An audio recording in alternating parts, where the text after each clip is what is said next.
Railway Children by E. Nesbitt. Read by S.D. Hudson.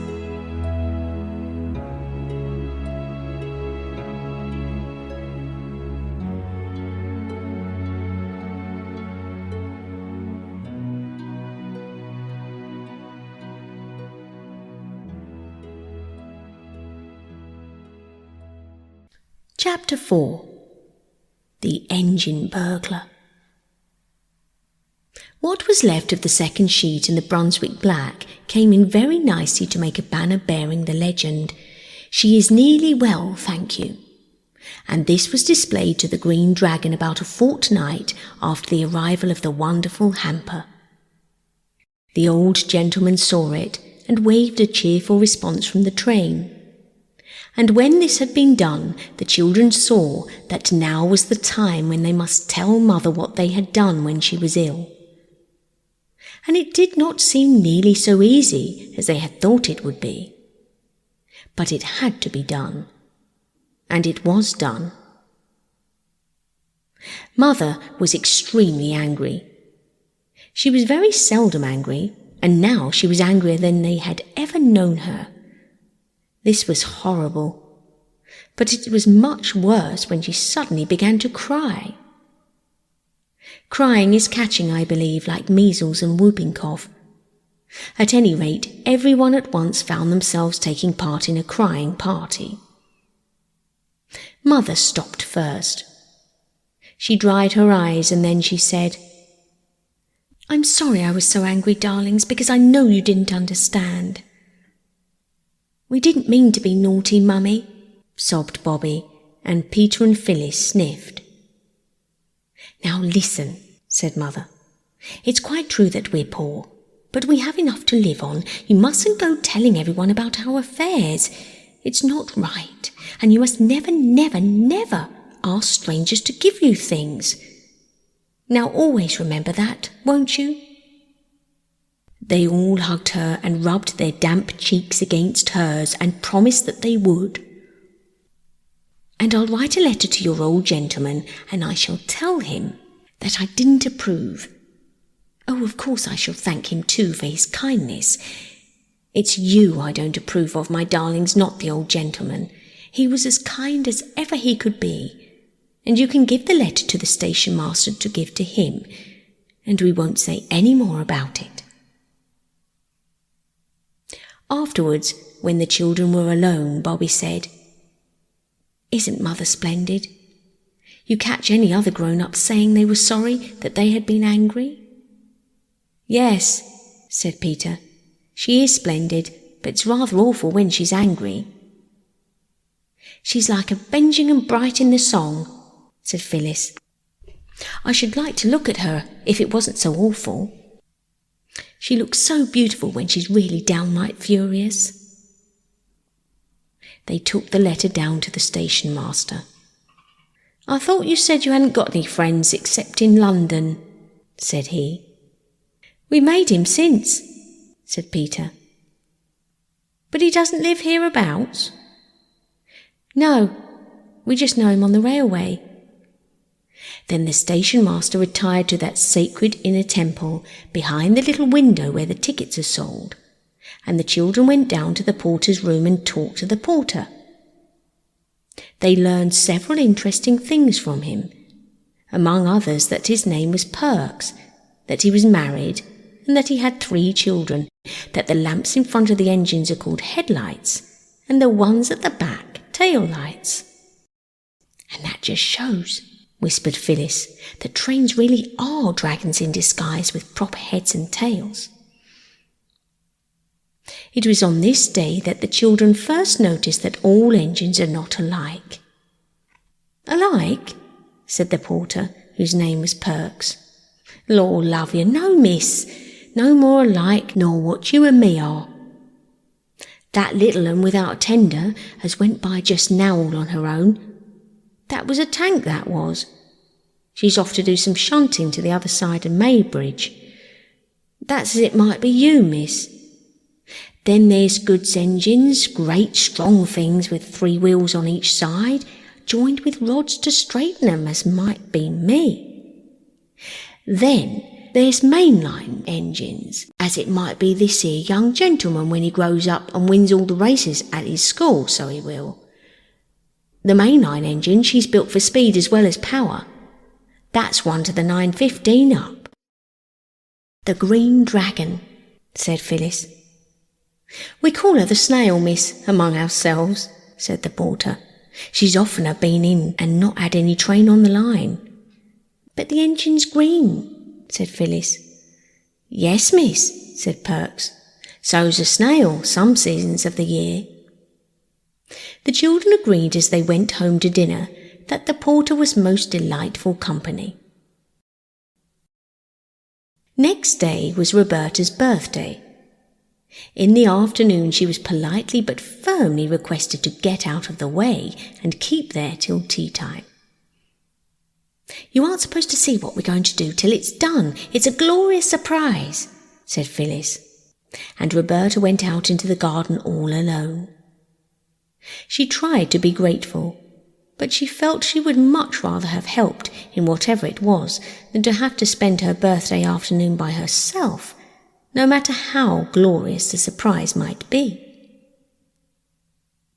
Now that she was alone, she had time to think, and one of the things she thought about the most was what her mother had said in one of those feverish nights when her hands were so hot and her eyes so bright. The words were, "Oh, what a doctor's bill there'll be for this." She walked round and round the garden among the rose bushes that hadn't any roses yet, only buds, and the lilac bushes and syringas and American currants, and the more she thought of the doctor's bill, the less she liked the thought of it. And presently she made up her mind. She went out through the side door of the garden and climbed up the steep field to where the road runs along by the canal. She walked along until she came to the bridge that crosses the canal and leads to the village, and here she waited. It was very pleasant in the sunshine to lean one's elbows on the warm stone of the bridge and look down at the water of the canal. Bobby had never seen any other canal, except the Regent's Canal, and the water of that is not at all a pretty colour. And she had never seen any river at all except the Thames, which also would be all the better if its face were washed. Perhaps the children would have loved the canal as much as the railway, but for 2 things. One was that they found the railway first, on that first wonderful morning when the house and the country and the moors and the rocks and the great hills were all new to them. They had not found the canal till some days later. The other reason was that everyone on the railway had been kind to them, the station master, the porter, and the old gentleman who waved, and the people on the canal were anything but kind. The people on the canal were, of course, the bargees, who steered the slow barges up and down, or walked beside the old horses that trampled up the mud of the towing path and strained at the long tow ropes. Peter had once asked one of the bargees the time, and had been told to get out of that, in a tone so fierce that he did not stop to say anything about it having just as much right on the towing path as the man himself. Indeed, he did not even think of saying it till some time later. Then another day, when the children thought they would like to fish in the canal, a boy in a barge threw clumps of coal at them, and one of these hit Phyllis on the back of the neck. She was just stooping down to tie up her bootlace, and though the coal hardly hurt at all, it made her not care very much about going on fishing. On the bridge, however, Roberta felt quite safe, because she could look down on the canal, and if any boy showed signs of meaning to throw coals, she could duck behind the parapet. Presently there was a sound of wheels, which was just what she expected. The wheels were the wheels of the doctor's dog-cart, and in the cart, of course, was the doctor. He pulled up and called out, "Hello, head nurse. Want a lift?" "I wanted to see you," said Bobby. "Your mother's not worse, I hope," said the doctor. "No, but—" "We'll skip in then and we'll go for a drive." Roberta climbed in and the bony brown horse was made to turn around, which it did not like at all, for it was looking forward to its tea. I mean, its oats. "This is jolly," said Bobby as the dog cart flew along the road by the canal. "We could throw a stone down any one of your 3 chimneys," said the doctor as they passed the house. "Yes," said Bobby, "but you'd have to be a jolly good shot." "How do you know I'm not?" said the doctor. "Now then, what's the trouble? Come, out with it." "It's rather hard, you see," said Bobby, "to out with it, because of what Mother said." "What did Mother say?" "She said I wasn't to go telling everyone that we're poor, but you aren't everyone, are you?" "Not at all," said the doctor cheerfully. "Well?"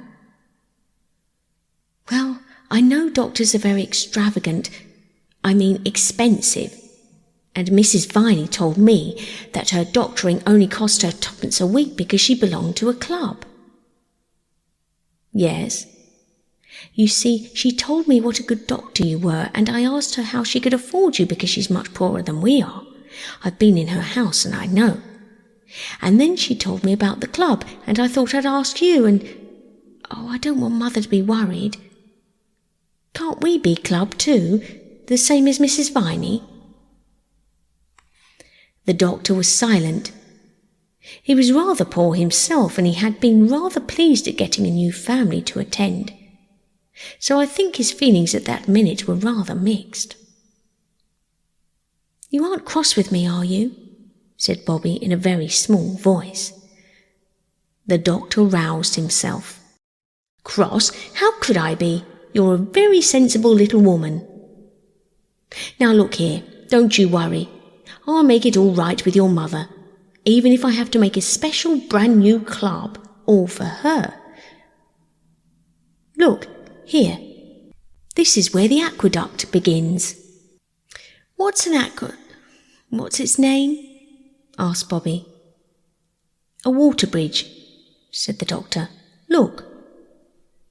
The road rose to a bridge over the canal. To the left was a steep, rocky cliff with trees and shrubs growing in the cracks of the rock, and the canal here left off running along the top of the hill and started to run on a bridge of its own, a great bridge with tall arches that went right across the valley.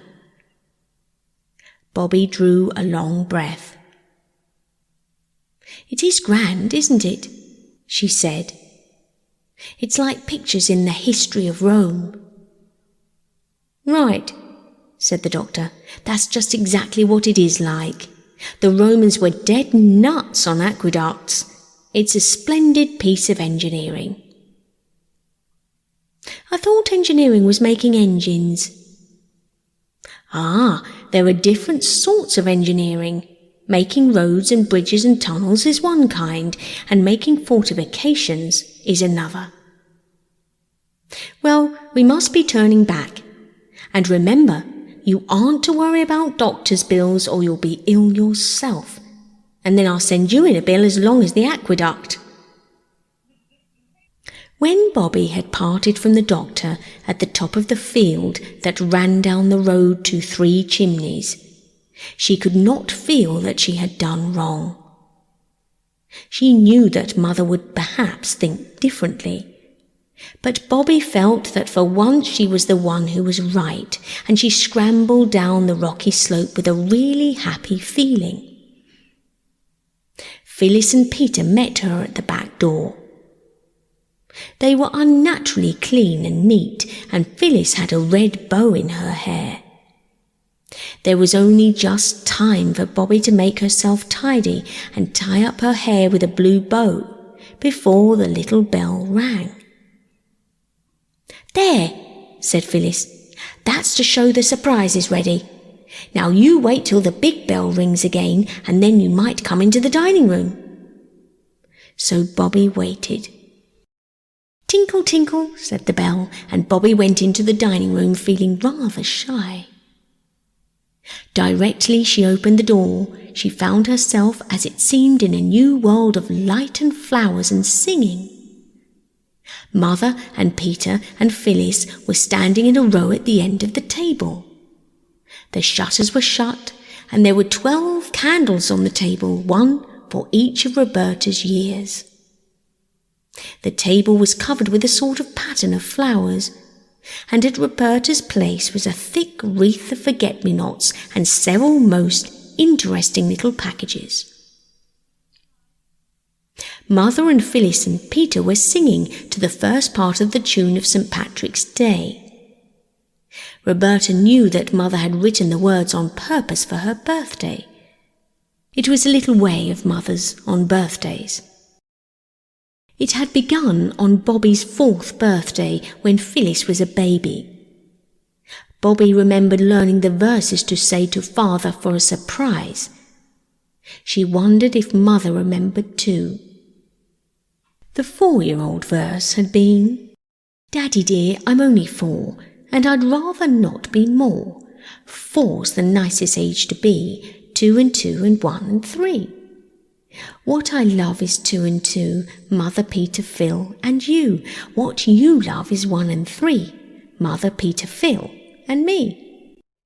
Give your little girl a kiss, because she's learned and told you this." This song the others were singing now went like this.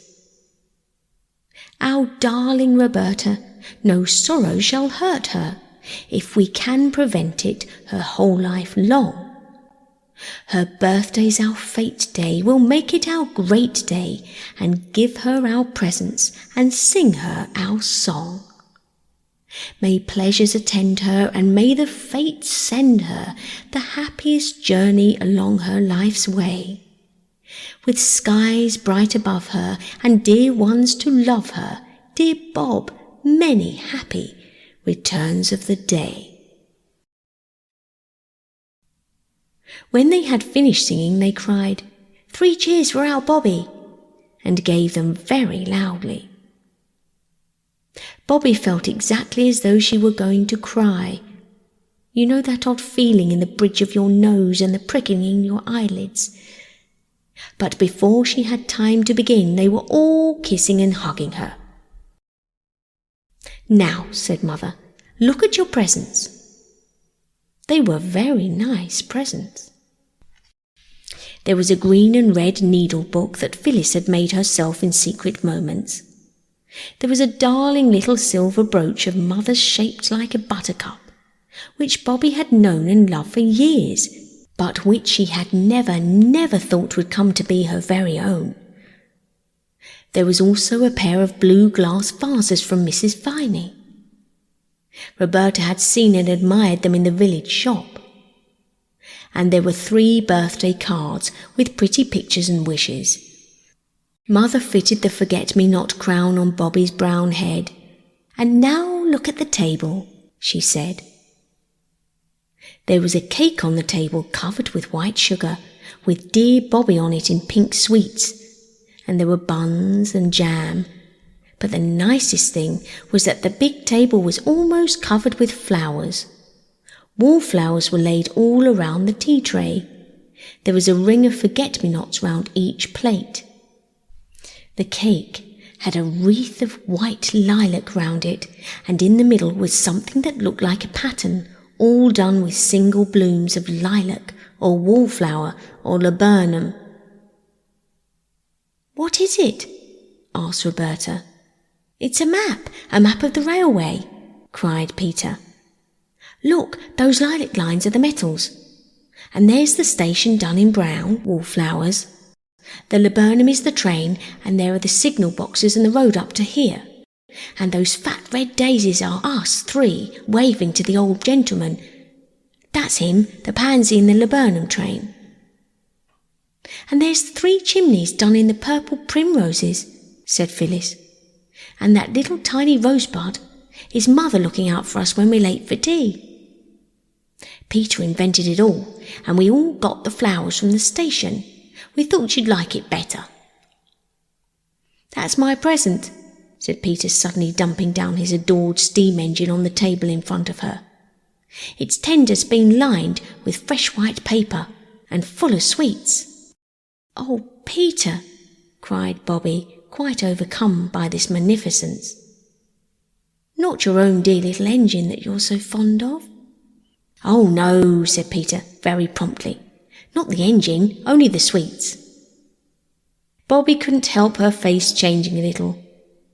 Not so much because she was disappointed at not getting the engine, as because she had thought it so very noble of Peter, and now she felt she had been silly to think it.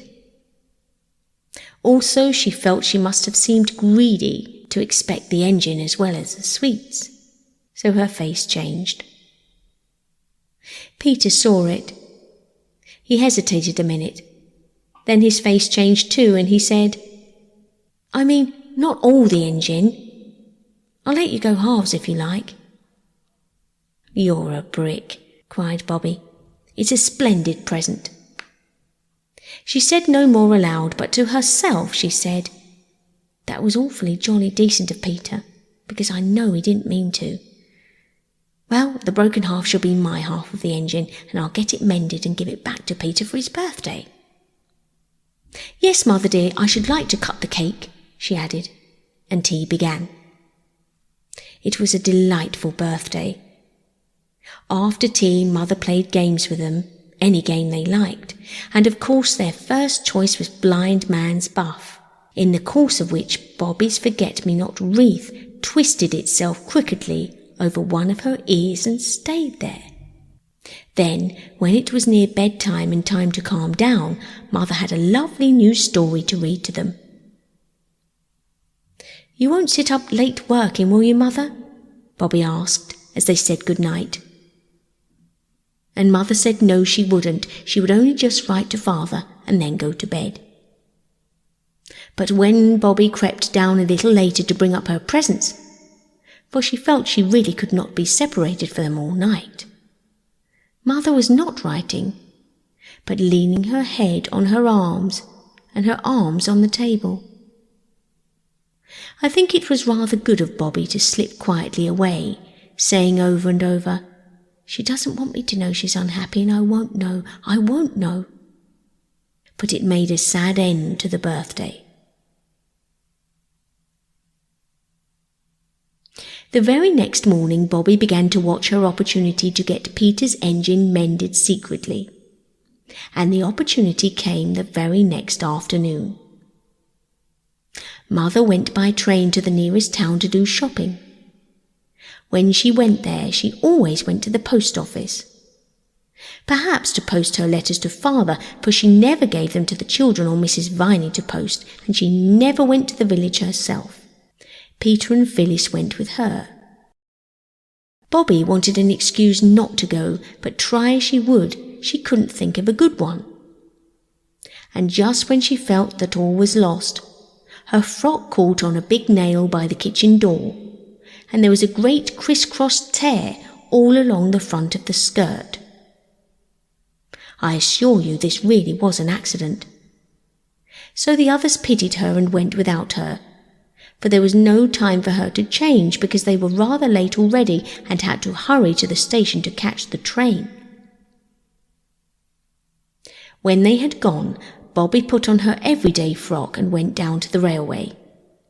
She did not go to the station, but she went along the line to the head of the platform, where the engine is, where the down train is alongside the platform. The place where there is a water tank and a long limp leather hose like an elephant's trunk. She hid behind a bush on the other side of the railway. She had the toy engine done up in brown paper, and she waited patiently with it under her arm. Then, when the next train came in and stopped, Bobby went across the metals of the up line and stood beside the engine. She had never been so close to an engine before. It looked much larger and harder than she had expected, and it made her feel very small indeed, and somehow very soft, as if she could very easily be hurt rather badly. "I know what silkworms feel like now," said Bobby to herself. The engine driver and fireman did not see her. They were leaning out on the other side, telling the porter a tale about a dog and a leg of mutton. "If you please," said Roberta. But the engine was blowing off steam and no one heard her. "If you please, Mr. Engineer." She spoke a little louder, but the engine happened to speak at the same moment, and of course Roberta's soft little voice hadn't a chance. It seemed to her that the only way would be to climb onto the engine and pull at their coats. The step was high, but she got her knee on it and clambered into the cab. She stumbled and fell on hands and knees on the base of the great heap of coals that led up to the square opening in the tender. The engine was not above the weakness of its fellows. It was making a great deal more noise than there was the slightest need for. And just as Roberta fell on the coals, the engine driver, who had turned without seeing her, started the engine. And when Bobby had picked herself up, the train was moving, not fast, but much too fast for her to get off. All sorts of dreadful thoughts came to her all together in one horrible flash. There were such things as express trains that went on, she supposed, for hundreds of miles without stopping. Suppose this should be one of them. How would she go home again? She had no money to pay for the return journey. "And I've no business here. I'm an engine burglar, that's what I am," she thought. "I shouldn't wonder if they could lock me up for this." And the train was going faster and faster. There was something in her throat that made it impossible for her to speak. She tried twice. The men had their backs to her. They were doing something to things that looked like taps. Suddenly she put out her hand and caught hold of the nearest sleeve. The man turned with a start, and he and Roberta stood for a minute looking at each other in silence. Then the silence was broken by them both. The man said, "Here's a blooming go," and Roberta burst into tears. The other man said he was blooming well blessed, or something like it, but though naturally surprised, they were not exactly unkind. "You're a naughty little girl, that's what you are," said the fireman, and the engine driver said, "Daring little piece, I call her." But they made her sit down on an iron seat in the cab and told her to stop crying and tell them what she meant by it directly that minute. She did stop as soon as she could. One thing that helped her was the thought that Peter would give almost his ears to be in her place on a real engine, really going. The children had often wondered whether any engine driver could be found noble enough to take them for a ride on an engine. And now there she was. She dried her eyes and sniffed earnestly. "Now then," said the fireman. "Out with it. What do you mean by it, eh?" "Oh, please," sniffed Bobby, and stopped. "Try again," said the engine driver encouragingly. Bobby tried again. "Please, Mr. Engineer," she said. "I did call out to you from the line, but you didn't hear me, and I just climbed up to touch you on the arm, quite gently I meant to do it, and then I fell into the coals, and I'm so sorry if I frightened you. Oh, don't be cross, please don't." She sniffed again. "We ain't so much cross," said the fireman, "as interested like. It ain't every day a little girl tumbles up to our coal bunker out of the sky, is it, Bill? But what did you do it for, eh?" "That's the point," agreed the engine driver. "What did you do it for?" Bobby found that she had not quite stopped crying. The engine driver patted her on the back and said, Here, cheer up, mate. It ain't so bad as all that, I'll be bound." "I wanted," said Bobby, much cheered to find herself addressed as mate. "I only wanted to ask you if you'd be so kind as to mend this." She picked up the brown paper parcel from among the coals and undid the string with hot red fingers that trembled. Her feet and legs felt the scorch of the engine fire, but her shoulders felt the wild, chill rush of the air. The engine lurched and shook and rattled, and as they shot under a bridge, the engine seemed to shout in her ears. The fireman shovelled on coals. Bobby unrolled the brown paper and disclosed the toy engine. "I thought," she said wistfully, "that perhaps you'd mend this for me because you're an engineer, you know." The engine driver said he was blowed if he wasn't blessed. "I'm blessed if I ain't blowed," remarked the fireman. But the engine driver took the little engine and looked at it, and the fireman ceased for an instant to shovel coal and looked too. "It's like your precious cheek," said the engine driver. "Whatever made you think we'd be bothered tinkering penny toys?" "I didn't mean for it to be a precious cheek," said Bobby. "Only everybody that has anything to do with railways is so kind and good. I didn't think you'd mind. You don't really, do you?" she added, for she had seen not an unkindly wink pass between the two. "My trade's driving of an engine, not mending her, especially such an outsizing engine as this was," said Bill. "And how are we going to get you back to your sorrowing friends and relations and all be forgiven and forgotten?" "If you'll put me down next time you stop," said Bobby firmly, though her heart beat fiercely against her arm as she clasped her hands, "and lend me the money for a third-class ticket, I'll pay you back, honour bright. I'm not a confidence trick like in the newspapers, really I'm not." "You're a little lady every inch," said Bill, relenting suddenly and completely. "We'll see you gets home safe. And about this engine, Jim, ain't you got ne'er a pal as can use a soldering iron? Seems to me that's about all the little bounder wants doing to it." "That's what father said," Bobby explained eagerly. "What's that for?" She pointed to a little brass wheel that he had turned as he spoke. "That's the injector." "In what?" "Injector to fill up the boiler." "Oh," said Bobby, mentally registering the fact to tell the others. "That is interesting." "This is the automatic brake," Bill went on, flattered by her enthusiasm. "You just move this here little handle, do it with one finger you can, and the train jolly soon stops. That's what they call the power of science in the newspapers." He showed her two little dials like clock faces and told her how one showed how much steam was going and the other showed if the brake was working properly. By the time she had seen him shut off steam with a big shining steel handle, Bobby knew more about the inside working of an engine than she had ever thought there was to know. And Jim had promised that his second cousin's wife's brother should solder the toy engine, or Jim would know the reason why.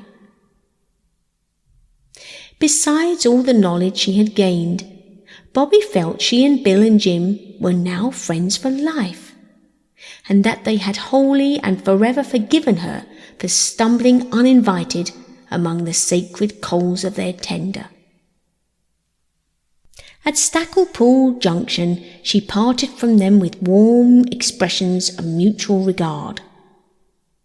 They handed her over to the guard of a returning train, a friend of theirs, and she had the joy of knowing what guards do in their secret fastness, and understood how, when you pull the handle in railway carriages properly or improperly, a wheel goes round under the guard's nose and a loud bell rings in his ears. She asked the guard why his van smelt so fishy and learned he had to carry a lot of fish every day, and that the wetness in the hollow of the corrugated floors had all drained out of boxes full of plaice and cod and mackerel and sole and smelt.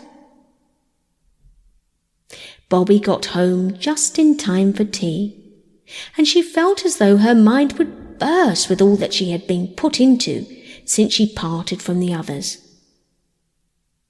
How she blessed the nail that had torn her frock. "Where have you been?" asked the others. "To the station, of course," said Roberta. But she would not tell a word of her adventures till the day appointed, when she mysteriously led them to the station at the hour of the 3:19's transit, and proudly introduced them to her friends, Bill and Jim. Jim's second cousin's wife's brother had not been unworthy of the sacred trust reposed in him. The toy engine was literally as good as new. "Goodbye, oh goodbye," said Bobby, just before the engine screamed its goodbye. "I shall always love you, and Jim's second cousin's wife's brother as well." And as the three children went home up the hill, Peter hugging the engine, now quite its own man again, Bobby told, with joyous leaps of the heart, the story of how she had been an engine burglar.